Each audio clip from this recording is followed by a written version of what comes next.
生米三高控制不好，竟然跟打呼有关？没错，打呼会造成身体慢性缺氧，影响三高控制哦。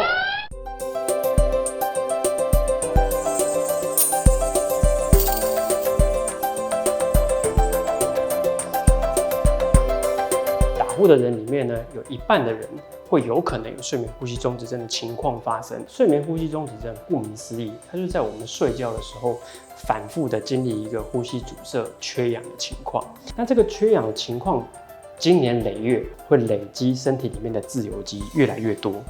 那自由基越来越多，会造成我们血管粥状硬化以及斑块的产生，久了会让我们血管失去弹性，那就造成所谓的高血压，甚至是高血脂，甚至导致过多的脂肪累积，产生糖尿病的可能性。那这就是睡眠呼吸中止症跟三高的关系。其实三高有一部分的原因是来自于睡眠呼吸中止症的关系。有的患者他跟没有的患者比起来，他其实有多了50%的几率有高血压的情况。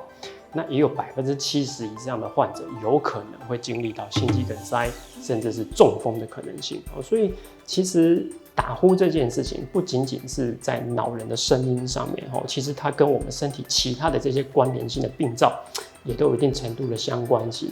那要控制三高以及解决睡眠呼吸中止症，其实应该是要并行的。